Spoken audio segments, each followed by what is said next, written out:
Before I go on and start talking about the big consumer goods export boom of the 1960s, I want to take a little time to say something about population and health in Taiwan over the 20th century, how it's changed. I'm going to start talking about deaths and health, then I'm going to move on and talk a little bit about births and what's happening to those.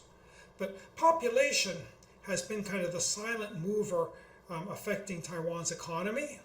At the first part of the century, there's only about 3 million people living here. Now there's about 23 million people living here.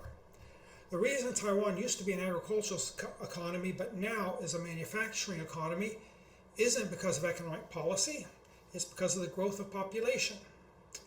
Also, the reason that education has become so much more widespread in Taiwan, maybe partly due to policy, but a lot of it is due to the increase in life expectancy. If you don't expect to live very long, you're not going to go to graduate school. It just doesn't make sense. You got to get out there early, and you got to get a job quick and get married and get kids, or else your family is just going to die out. So let's look at this population change that's been reshaping Taiwan's economy. I mean, it brings strains on the economy. It also, though, brings economies of scale. When the Japanese came to Taiwan, Taiwan's health conditions were very, very poor. I think about 8 or 9 Japanese soldiers died from disease for every 1 Japanese soldier that died in battle. Okay?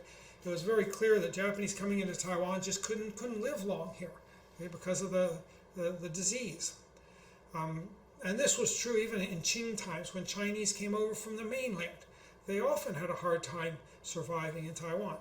This picture here is of a Japanese soldier. The people from home used to make mosquito nets for the soldiers so that they could wear mosquito net helmets when they were on sentry duty. On sentry duty, if you didn't wear these things, you got lots of mosquito bites, and there's a good chance you would never make it back home to your country, because mosquitoes brought disease. 19th century Taiwan, malaria is everywhere. Okay? It's known as Taiwan fever. Really, China also had a malaria problem, as did the United States and most other places, but it was particularly bad in Taiwan. When there was a British, the Qing rulers, they sent a British expert to Taiwan to open the island's first coal mine up on the North Shore. He came here with a few British experts and workers from the mainland. Within about 6 months, though, there was no work going on because the people who were still alive were all sick, and many of them weren't alive anymore. Same thing happened early on in Taiwan's history when a Chinese official was sent over to mine sulfur for gunpowder. This is back in about late 1600s. He gets to the sulfur area, he brings his workers in, but the work goes very slowly because often there's nobody that's healthy enough to work. So malaria is kind of the killer, a big killer in Taiwan. And even when it doesn't kill people, it gives them, kind of disables them. It takes away their energy. Another problem in Taiwan and much of Asia this time is cholera. There was several bouts of cholera in the 19th century. In Taiwan, there's actually, if you look at the 1930 census in the north of Taiwan, there's this kind of an area along a river up there, where if you look at the population by age group, and they broke it down by age group, you suddenly find people, I think in like the 1870s, suddenly there's this gap in the population, where if the predicted number of people in the population of that age is, suddenly you only got about half what's predicted. And what's happened here is that, probably at that time, something like cholera came through and maybe killed off half the children. So that in that particular time period, there weren't many people in that area growing up. Plague was another problem that the Japanese had to confront. In the early 20th century, a lot of the Japanese effort was put in controlling plague, and I think they finally eradicated it in Taiwan. One of the biggest killers in Taiwan, particularly for children, is dysentery. That's just diarrhea. Nowadays, you have diarrhea, you take a pill or two, you're okay. That wasn't true back then. When you get diarrhea, maybe you get better, maybe you just die.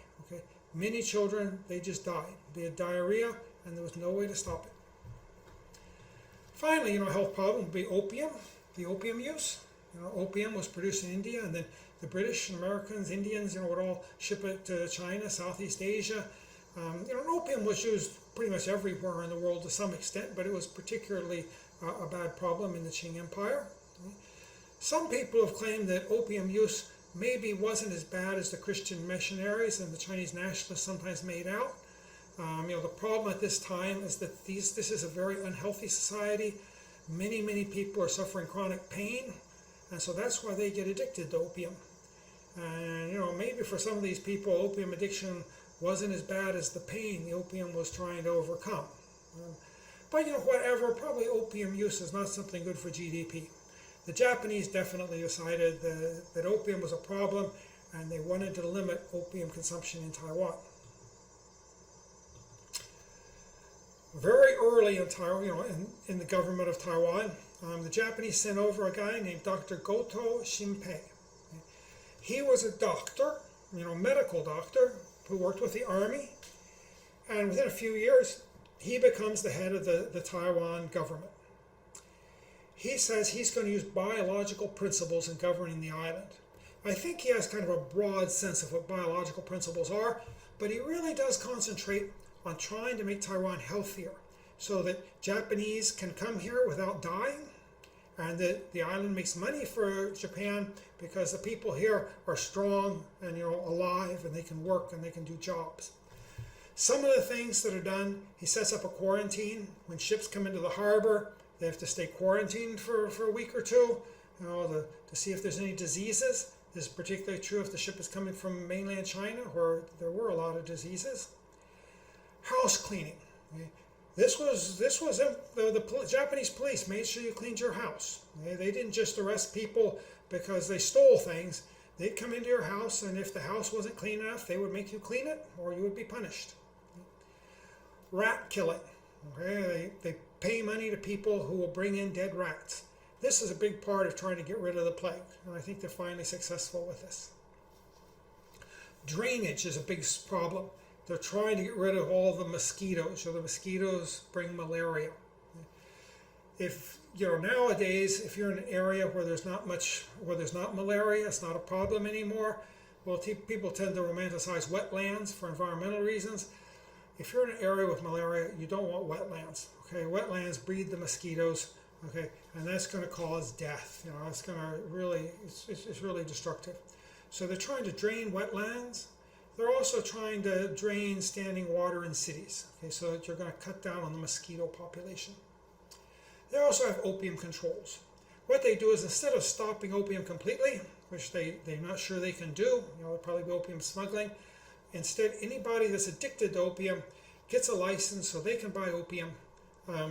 People that aren't addicted don't get a license, so they're trying to say that people addicted can still use opium, but nobody new can start using opium.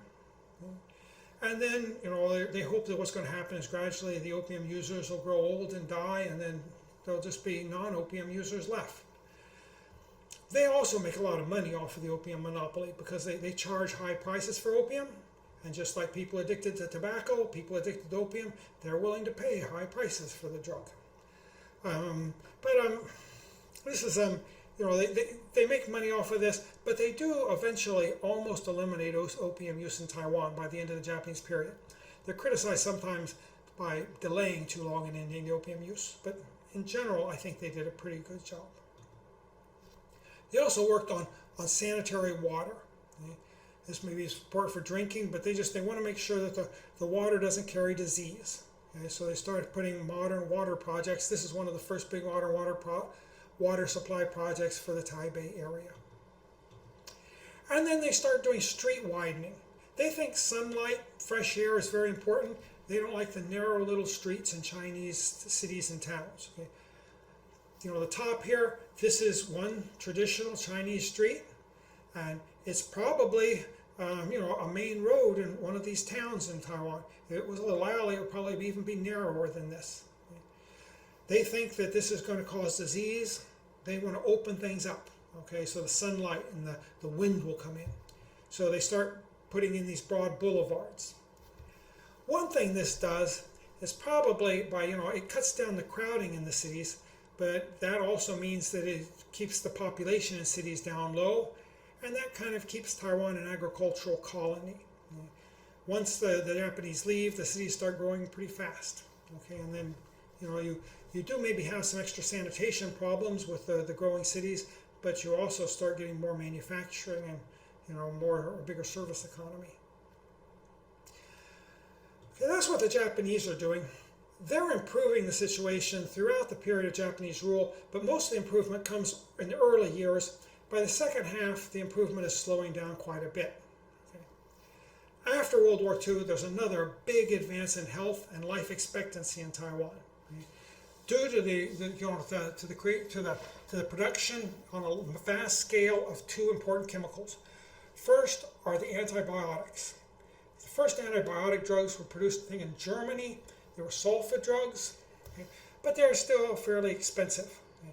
During World War II, they know that penicillin can work as an antibiotic, but it's also expensive. But they figure out how to make it cheaper and in large quantities. Okay. This becomes very important during the war, when soldiers, get their wounds infected or whatever. You can use penicillin. You can clear out the infection. Okay. When they get diseases, okay, you can clear out the diseases. This really keeps a lot of soldiers alive. After the war, the use of penicillin then spreads to the civilian population all over the world. And it comes to Taiwan. And basically in Taiwan, it ends the problem with dysentery. Now when you get something like diarrhea or influenza, which used to be a big problem, you often take the penicillin and it helps. Okay, it solves the problem. The children don't die. A lot of childhood diseases will yield to treatment by penicillin. The other important chemical is DDT. DDT kills mosquitoes. For the soldiers fighting in the Pacific War, whether you were on the Japanese or the American side, there was more soldiers dying from mosquitoes than dying from bullets. When you went down there, there was a bigger chance of you dying from disease than actually dying from enemy combat. So what they did is they figured out DDT could be used to control the mosquito population, and they started using vast quantities of DDT to clear out the mosquitoes on these islands where the army was stationed. It works really well, and they do this later on in the 1950s. They began doing this in Taiwan, and eventually the malaria is eliminated in Taiwan. This was really important, okay, to Taiwan's success. The Japanese, through their drainage projects, they did a lot of things to limit the malaria problem in Taiwan, but it was still serious, especially in the south when the Japanese lost control. Okay, now malaria is completely eliminated. Of course, DDT has its costs. Some people don't like it because of its environmental harm. That if you hadn't cleared out malaria from Taiwan, Taiwan would be a very different place today than it would be if it had still had malaria infestation here. If you look at what's happening in Taiwan, under the Qing, okay, if you look at heights and life expectancy, okay, and heights is one way of looking at health.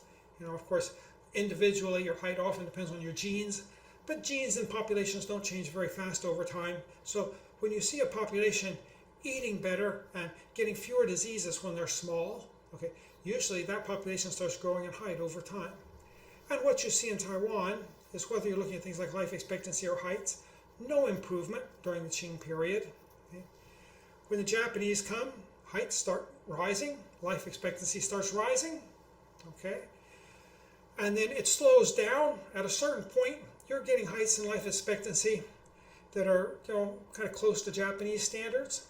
In fact, actually, I think for genetic reasons, Taiwanese were a little bit taller than Japanese. Okay. But so after a while, the returns, there's kind of a fall off in the returns to this investment, and life expectancy increases somewhat, but at a slower rate toward the end of Japanese rule. But then after World War II, suddenly this takes off again. Heights really increase for children. People get much higher, and life expectancy again increases a lot. My impression here, and I'm talking off the top of my head, but I'd say that, probably at the beginning of the century, life expectancy in Taiwan, 25 years. Maybe by the end of the Japanese period, 45 to 50 years. Now, I'd say maybe 75 to 80 years. Okay, so life expectancy is a huge change. And as I say, that really affects how you invest in human capital. If you expect there's a good chance you're not going to live to be 30, you're not going to get that doctorate degree. Okay, people have to get married young in these early times, because if you don't get married young, you're just not going to have enough, not going to be able to raise enough children to keep your family alive, over time. This is just what's happening in Japan. In Japan, early on, Taiwan starts catching up with Japan. It's usually health and life expectancy is a little less in Taiwan than in Japan, but it kind of converges. Okay, and then after the war, both Japan and Taiwan, heights and life expectancy take off. So that's what's happening to health. Okay, and life expectancy is really growing, and people, they have better lives because they don't have malaria, which often keeps you at home sick. Okay, you're healthy, long lives. Okay? That's what's happening then as far as death and disease is concerned. Things are getting better. Okay, what's happening as far as births are concerned? Okay, this is the birth rate. Basically, it's how many children a woman would have if she lived the whole of her childbearing years. Okay, and it's looking at particular times. I think it's a particular half decades. Okay, and it's kind of saying if this woman lived in conditions of this half decade throughout her whole life, which of course she couldn't do, but how many kids would she have? What you can see is up until about 1920, the average woman has about 6 kids. This is enough to keep the population growing somewhat, but since there is so much death and disease, population growth isn't very fast. In the 1920s, I said that's when Taiwanese start getting more capital, and you actually see consumption among Taiwanese growing. Okay?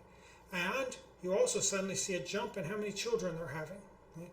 You start having, in the 1920s, the average woman is having about 8 children. Okay? Big families. Of course, pre-modern period, a lot of places in the world had these big families. Okay, but Taiwan's families were very big. Now, there's a little bit of a niche there in the late 1940s when I said Taiwan was experiencing these crises. Okay, that kept burst down some. But basically what you see is after the 1920s, there is a slow decline in the number of children women have. It's no particular place you can draw the line and say it started falling now. Okay, it's just gradually falling all the way into the 21st century. Now, back in the 1950s and 60s, all these children, that was considered a crisis here in Taiwan. Both U.S. advisors and the Taiwan government, they worried, how are we going to feed all these people? I mean, some of them, it was just simple Malthusianism. As you get more people and you don't get more land, sooner or later we're going to starve. Other people, I think, had a more sophisticated idea. They realized that agriculture in many ways had greatly improved, that you could feed a lot of people. Okay? But the problem is, to get economic development, you want to build up capital, and you want to build up human capital. Okay, you want more capital per person, more human capital per person. But if the number of people is growing fast, then it may grow as fast as your amount of capital, and then you're not going to really get any economic development. So I saw this as kind of a race between population and saving, and also human capital is important too. Education. How are we going to educate all these children? Where are we going to find this many teachers? Okay, it's going to be a big strain on government resources. So during especially the 1960s, you hear lots of talk about the population crisis in Taiwan. Lots of work on population control. I can't tell it did anything. Okay, I mean, it looks to me like the population was at a high in the 1920s. In 20s and 30s, nobody worried about overpopulation, but the population was falling, and it continues to fall. I can't see that any of these policies had a very, very large effect on what happens. Basically, people just gradually decided we want fewer children. Nowadays, they also talk about a crisis sometimes because there's not enough children now to keep the population steady. In fact, now we're getting down to near 1 child per woman. That means, husband and wife are going to have 1 kid on average. That means that every generation, the people in that generation will only be half of the number of people in the generation before. Okay? So, this could cause problems. Okay, so now people are starting to talk about this type of crisis. Okay, I mean, the big problem would be you might have lots and lots of old people in your society, but if they hardly have had any children, you won't have many workers to support them. And if you're in one particular country and you have this problem, well, maybe the old people will save lots of money, and then they can buy goods from other countries. But if the whole world has this problem, then as you get, as you get, fewer and fewer workers, you're just going to have less production. And no matter how much money you've saved, there's only so much production to go around. So, the world possibly might be running into some crisis, later on and, toward the end of the 21st century because of lack of workers. It's hard to say. People call, we're all concerned about the crisis back in the 1960s. Now we're having the opposite crisis. Maybe again, some people worry about the crisis, but it probably won't have much effect. Maybe it won't turn out to be too big a problem. Maybe for some reason in the future people will just start having more kids. Why is this happening? And I don't have a really good answer here. Some people have this simple idea that maybe it's just a matter of people don't like having children as much anymore. Okay, it's just a matter of taste. They look at children almost as like consumer goods, and if you don't have a taste for that consumer goods, you might want to consume something else. If you're looking at the early periods of history, though, okay, people are living really near the margin. They're kind of subsisting. Okay? When they can't really just have children as consumption goods. Children are investment goods in that sort of situation. And when you see the amount of children falling, it probably means that people are deciding that their investment should not be in children anymore. Probably going to be investment in something else, okay, in order to keep this family surviving and growing over the long term. So one possibility is simply that in the early period, for most people, they really didn't have much to invest in besides children. Children were the best investment they could make if they want to increase the size and power of their family and the community. Okay. Maybe though now there's better investments out there that you can make, and children aren't such a good investment. I don't know what's going to happen here. Okay. But what you see in Taiwan is this huge increase in population over this period, and also a very large increase in life expectancies, and a very good increase in health. You're also seeing this fall now in the number of children, where we're not going to see an increase in population much longer. Taiwan, when the Dutch came here, there was about 100,000 people on the island. That's an early estimate. By the end of the Qing period, 1895, there's about 3 million people on the island. So there's been a growth of about 30 times. So that's over a long period. So that's not a lot of growth per year. Over the Japanese period, the growth goes from about 3 million to 7 million. Okay, that's a little bit more than a doubling. Okay, that's over 50 years. That's a fair growth. Okay, nothing real spectacular though. You get a tripling of the population though between 1945 and now, and actually most of that tripling occurs in the 20th century. After 2000, there's been very little growth in Taiwan's population. So there you're getting a tripling over about a 50-year period. That's pretty fast growth, okay, for a population, and that's what kept a lot of people worried. But it's what makes Taiwan the place it is today, okay, with the big cities, economies of scale, lots of choice because there's lots of stores, because there's lots of consumers. Okay, so I think most people should probably, if they think about it, would probably admit that this is a pretty good thing that we have a big population in Taiwan now. Though of course it is a matter of taste, and some people, maybe want a smaller population. I like a big population, or I wouldn't have come to Taiwan. If I thought a small population was good, maybe I would be in Mongolia today. Okay, but I like it here. Now though, the population has reached about 23 million. And I think this year it actually did increase a little bit, though they were expecting a decline. I think over the next few years it's almost certain to shrink unless there's a pickup in immigrants coming in. Okay? Because now there's just not that many people having children anymore. Okay? So Taiwan should, over the 21st century, the population should take a nosedive. And we'll see what that's going to do to us.